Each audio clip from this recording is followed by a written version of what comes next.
నిన్న మొన్న ఎప్పుడు ఎక్కడికి ఏ ఊరికి పోయినా ఎక్కడికి వెళ్ళినా ఊర్లో ఉన్నటువంటి ప్రజలతో మాట్లాడితే అందరూ కూడా గతంలో ఉన్నటువంటి ప్రభుత్వాలు ఏ విధంగా మోసం చేసినాయి, ఇవాళ కాంగ్రెస్ పార్టీ ఏ విధంగా న్యాయం చేయాలనే విషయం మాట్లాడుతున్నారు. నిన్న ఓ గ్రామానికి వెళ్తే అక్కడ ఉన్నటువంటి ముదిరాజ్ బంధువులందరూ చెప్తుండే, గత ప్రభుత్వంలో మమ్మల్ని అన్ని విధాలుగా ముదిరాజులని రాజకీయంగా, ఆర్థికంగా, సామాజికంగా అనగదొక్కడం జరిగింది.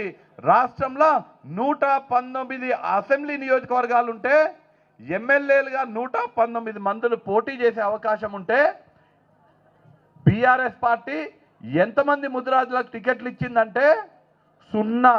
ఒక్క ముదిరాజు కూడా బీఆర్ఎస్ పార్టీకి ఎమ్మెల్యేగా పోటీ చేయడానికి దొరకలేదు. అదే కాంగ్రెస్ పార్టీ మీ ముందున్నాడు మన శ్రీహరి ముదిరాజ్ గారు, మన జిల్లాకు చెందినటువంటి వ్యక్తి.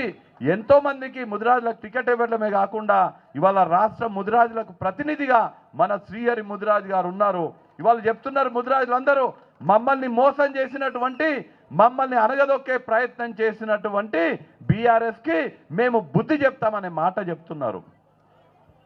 ఇవాళ అనేక గ్రామాలకు పోయినప్పుడు ఇందాక కూడా యాదవ కుర్మ బంధువులు వచ్చి రిప్రజెంటేషన్ ఇవ్వడం జరిగింది మంత్రి గారికి.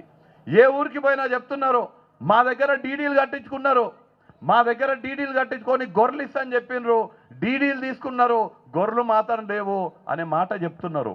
ఇంకా దుర్మార్గమైన విషయం ఏంటంటే మొన్న ఎన్నికలప్పుడు ప్రతి నియోజకవర్గంలో కూడా యాదవ కుర్మ బంధువులని ఎమ్మెల్యేలు భయపెట్టించారు కూడా. అవునా? మీరు గనక మా కోటేయకపోతే మీకు డీడీలు రావు, మీకు గొర్రెలు రావు, మీరు మా కోటేస్తేనే మీ డీడీలు మీకు ఇస్తాము, మీ గొర్రెలు మీకు ఇచ్చే ప్రయత్నం చేస్తామని చెప్పిండ్రు. ఇవాళ నేను మీకు హామీ ఇస్తున్నా, ఈ వేదిక మీద నుంచి హామీ ఇస్తున్నా, కాంగ్రెస్ పార్టీ మీకు న్యాయం చేస్తుంది. గొల్ల కుర్మలకు ఎవరెవరైతే డీడీలు కట్టినరో వాళ్ళకు ఖచ్చితంగా న్యాయం చేసే బాధ్యత రాష్ట్రంలో ఉన్నటువంటి ప్రజాప్రభుత్వం ముఖ్యమంత్రి రేవంత్ రెడ్డి గారు తీసుకుంటారనే మాట తెలియజేస్తున్నా.